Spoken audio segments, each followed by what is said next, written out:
We've been getting a ton of messages from listeners about the Super Eagles, especially after the last round of games. And one in particular really got us thinking. Yeah, this one really lays out a lot of the frustrations fans have right now. Right. It seems like no matter who the coach is, we kind of keep seeing the same players and the same, well, kind of underwhelming performances on the pitch. So we wanted to take a deep dive into this listener's thoughts, break down the key arguments, and maybe figure out why things feel kind of stuck. I think that's a really valuable exercise, honestly, because sometimes you need that outside perspective to see the patterns and the recurring issues that maybe aren't so obvious when you're in the thick of things. Absolutely. And one of the biggest things that jumps out from this listener's message is the constant presence of certain players. Hmm. Names like Chukwueze, Brett Samuel, and Didi. The feeling is that, and they say this pretty directly, these guys aren't performing at the level needed for the national team. Right. And it's not like it's just a bad game here or there. It's this feeling that it's been going on for a while. Exactly. Regardless of who's in charge, these guys seem to be guaranteed a spot. So the question is, what's the reasoning?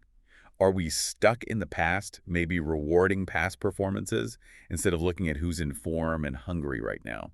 It's a tough one, Rye, because there's definitely an argument for consistency and experience, especially in a team environment.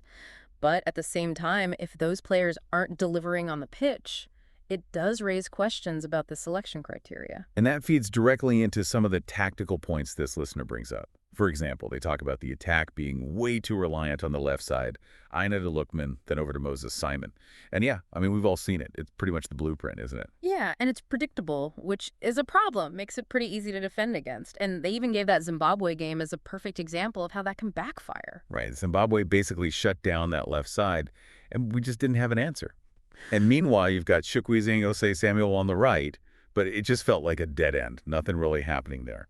Exactly. And it makes you wonder, if that's the case, why stick with that same setup? Why not try something different? Maybe bring in some fresh legs who can shake things up a bit. Well, and the listener goes on to talk about Ola Aina specifically. Right. They see him as a natural wing back or right back, but he's often played out of position. And they make a good point. We've got all these talented wingers who are in form, playing well for their clubs, but they can't get a look in for the national team.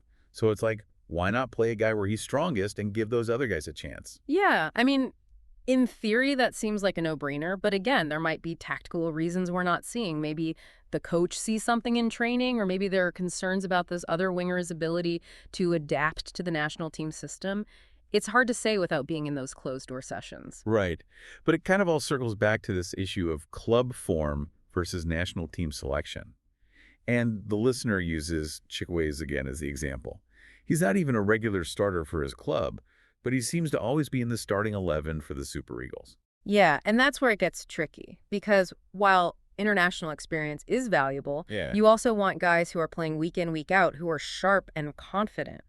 And if they're not getting that at their clubs, can they really be expected to switch it on for the national team? And the listener's argument, which I think a lot of people would agree with, is that form should be the main thing we look at. If Flavor's killing it for his club, regardless of who he is or what he's done in the past, he deserves a shot. I mean, think about it, right? If a player is confident and in form, that energy is contagious. It can lift the whole team. And that's something I think we've been missing a bit lately. For sure. And one of the most frustrating things, according to this listener, is that we have all this young talent, incredible wingers, creative midfielders, forwards who are hungry to prove themselves. But they're stuck on the bench while the same old guard gets trotted out every game. It's like we're not even giving these guys a chance to show what they can do. Yeah, and I think that's a real concern because if you don't give those young guys a chance, how are they ever going to develop? How are they ever going to become those experienced players that you can rely on in the future? It's like we're stuck in this cycle of predictability. Opponents know what to expect. They know how to shut us down. And it's not just the tactics on the pitch. It's this sense that the team selection itself is predictable. So the listener is basically calling for a change, a real shift in mindset. Right. And they're not saying throw out all the experienced guys. It's more about finding that balance, making sure that current form and merit are the driving forces behind selection. It's about sending a message that everyone has to earn their spot, regardless of their name or their past achievements. Yeah, I think that's a really powerful message and something that we as fans need to keep pushing for. So, considering everything you've said, if you had to pick one thing, one change that could be made right now to improve the Super Eagles, what would it be? Something for everyone listening to think about. That's a tough one. But I'd say it goes back to what we've been talking about. It's about giving those young, hungry players a real shot. Not just token appearances off the bench, but real opportunities to prove themselves. And that might mean making some tough decisions, leaving out some big names. But sometimes you need to shake things up to move forward. Absolutely. Thanks for diving into this with us. You got it. And to everyone listening, keep those messages coming. We love hearing your thoughts, and we're always here to dive deep into the issues that matter to you.